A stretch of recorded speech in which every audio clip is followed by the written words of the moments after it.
Welcome to my channel. I'm Scott, and in this video I'm going to walk you through the process of valuing Berkshire Hathaway stock by analyzing their financial statements and dissecting their financial ratios so we can determine if it's a buy or a sell. Let's get started with the model. This is a large cap company, 881 billion market cap. They're trading at $4.07 a share, and they have 2.2 billion shares outstanding. This company's main source of capital is insurance. For example, they own 100% of Geico. They invest the float, aka the retained premiums, in many different companies, from Coca-Cola to Apple to Bank of America.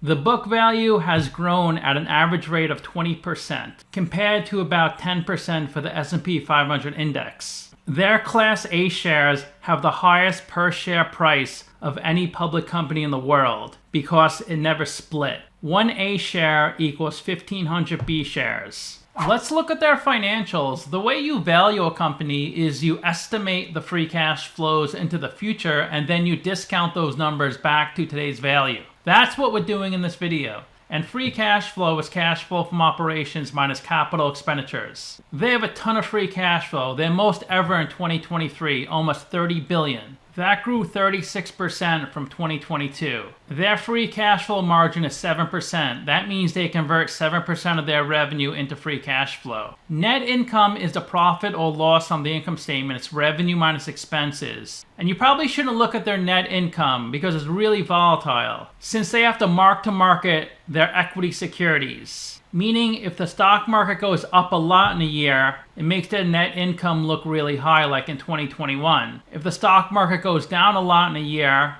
then it makes their net income look really bad. They had a big loss in 2022. But they didn't actually lose anything because they didn't sell their stocks. If they did sell all their stocks, they would realize a $22 billion loss. In 2023, if they sold all their stocks, they would realize a $97 billion gain. Revenue is the sales for the company. That's also at their all-time high, $440 billion in 2023, up 88% from 2022. We estimated 4 years of future free cash flows. We also estimated the terminal value, which is all cash flows, past year 4, that's $907 billion. We discounted those numbers back to today using the weighted average cost of capital. We get a value of the company of $802 billion.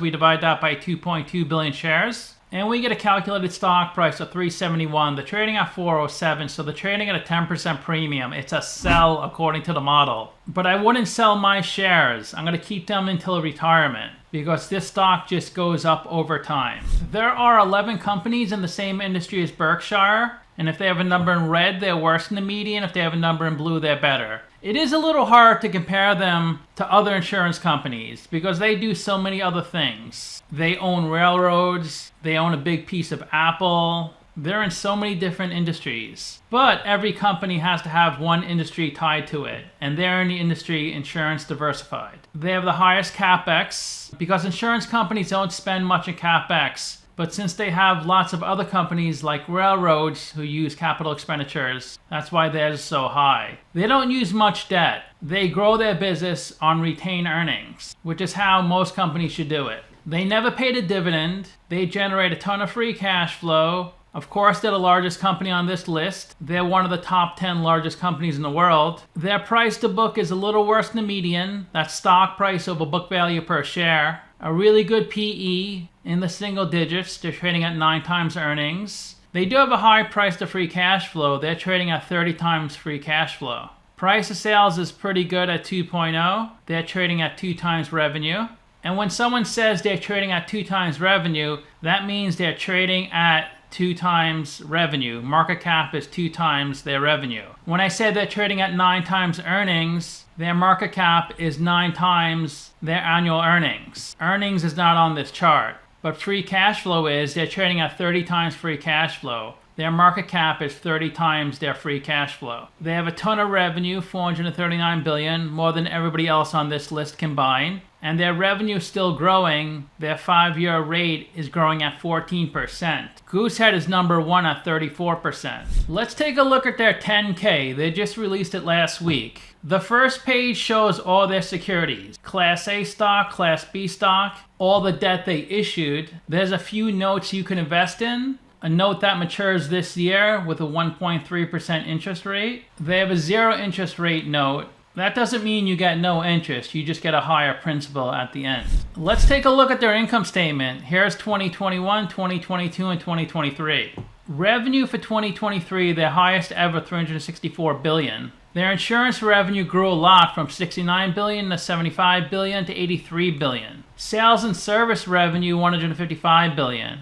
That includes Apple, Coca-Cola. Leasing revenue, $8.4 billion. $15 billion of interest and dividends, because they own stock in many companies, and some of those companies pay them dividends. Revenue from railroad, utilities, and energy, $101 billion. Freight rail, $24 billion. That is down from last year. Look at utility and energy revenue, $72 billion. Last year was only $21 billion. Service revenue, $5 billion. Railroad, utilities, and energy doubled from last year, $52 billion to $101 billion. That's where most of their growth is. Here's a different breakdown of the revenue. Of the $364 billion, $75 billion from manufacturing. McLean is $52 billion. McLean distributes lots of things to retail stores and convenience stores, like food, tobacco. Walmart used to be the parent of McLean. Now it's Berkshire. Service and retailing, $40 billion. Auto sales, $11 billion. Other retail and wholesale, $16 billion. And service, $5.5 billion. Berkshire's Railway Company, $24 billion. Berkshire Energy, $26 billion. They own 100% of Pilot Travel Centers. That generated $52 billion of revenue.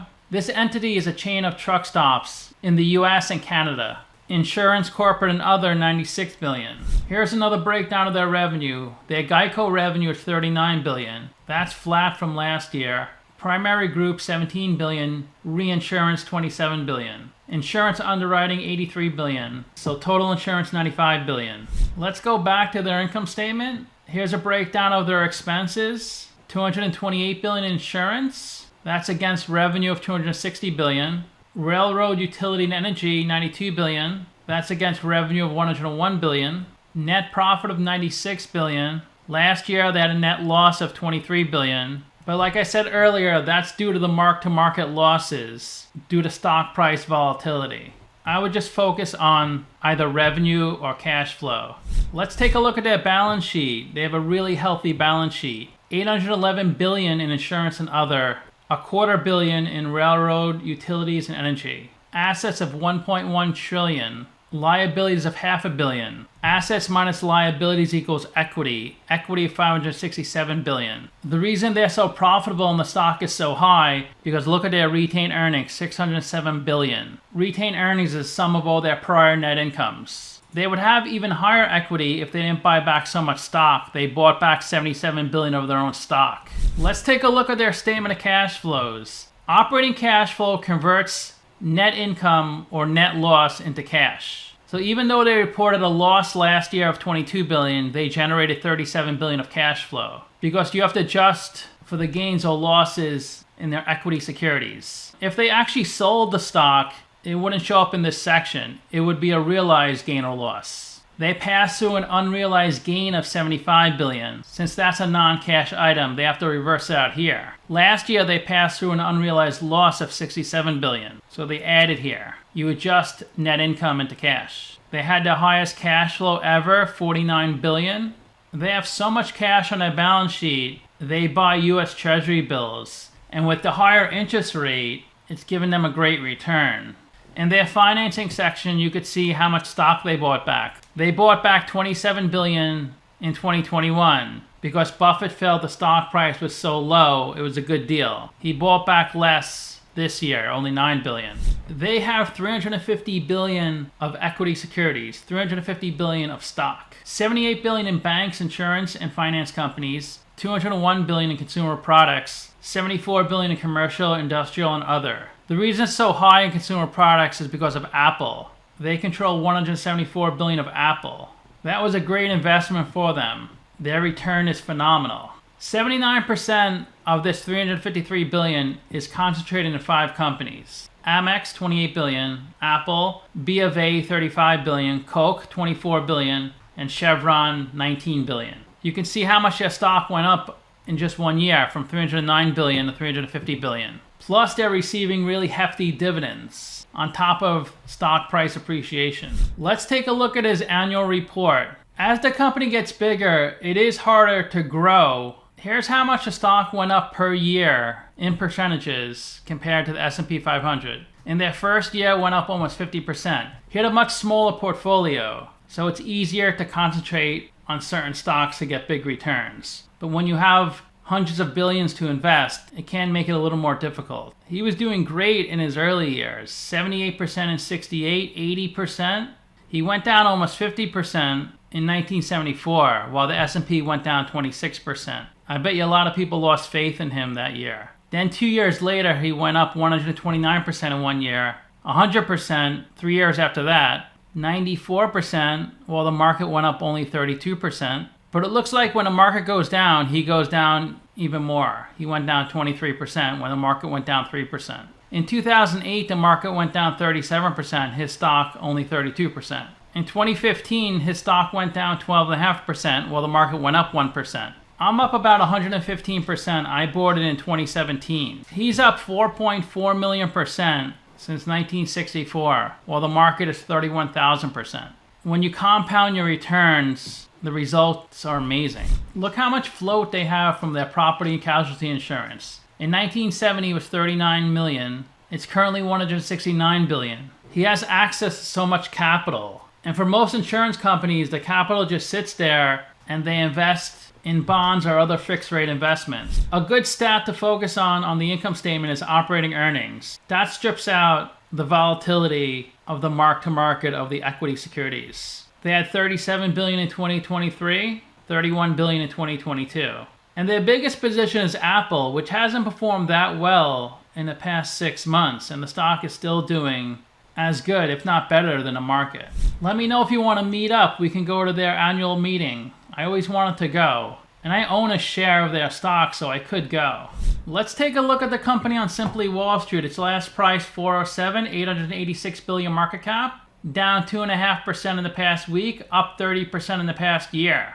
Let's see what they say about the company. Berkshire, through its subsidiaries, engages in the insurance, freight rail, and utility businesses worldwide. They provide property, casualty, life, accident, and health insurance and reinsurance. They also operate railroad systems in North America. It generates, transmits, stores, and distributes electricity from natural gas, coal, wind, solar, hydroelectric, nuclear, and geothermal sources. They operate natural gas distribution and storage facilities, interstate pipelines, liquefied natural gas facilities, and compressor and meter stations. They also hold interest in coal mining assets. The company manufactures boxed chocolates and other confectionery products, specialty chemicals, metal cutting tools, and components for aerospace and power generation applications, flooring products, insulation, roofing, and engineered products, building and engineered components, paints and coatings, bricks and masonry products. They also manufacture homes, as well as lending and financial services. They have recreational vehicles, apparel and footwear products, jewelry and custom picture framing products. Also alkaline batteries, castings, forgings, fasteners, aerostructures, and precision components, cobalt, nickel, and titanium alloys. They distribute TVs and information, franchises and quick service restaurants. They distribute electronic components and offer logistics services, grocery and food services, professional aviation training, as well as shared aircraft ownership programs. They retail cars, furniture, bedding and accessories, household appliances, electronics and computers, jewelry, watches, crystal china, stemware, flatware, gifts, and collectibles. They sell kitchenware and motorcycle clothing and equipment. They're headquartered in Omaha, Nebraska.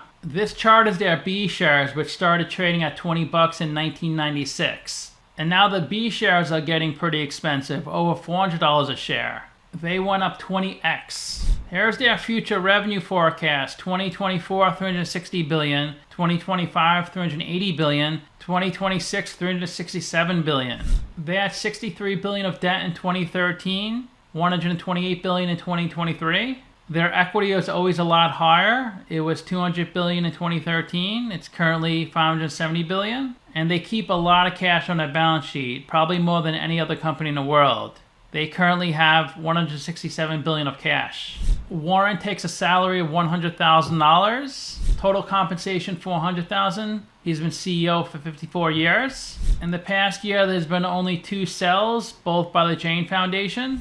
Half the company is owned by institutions, 1/3 by the general public, and 15% by insiders. That 15% is owned by Warren Buffett. He has $133 billion of the company's stock, 7% Vanguard, 5% BlackRock, 3.25% is owned by a Brazilian investment bank. State Street, Fidelity, Geode, Bill and Melinda Gates, a little under 1%. And you can see there's lots of big companies that own the stock. They don't really have any employees, maybe half a dozen, but the companies they own have a lot of employees. Their subsidiaries have about 400,000 employees. And the ticker trades on the New York Stock Exchange, Zeta, Deutsche Börse, Wiener Börse, London Stock Exchange, New York Stock Exchange, Deutsche Börse, Mexican Bolsa, Swiss, Lima Bolsa, EuroTLX, Bulgaria, BATS Europe, Sao Paulo Bolsa, Buenos Aires, and the NEO. So let me know what you think. Give the video a like, subscribe, or comment below. If you'd like to get a custom valuation or just support the channel, you can become a member by clicking on the link in the description below. Thanks for watching.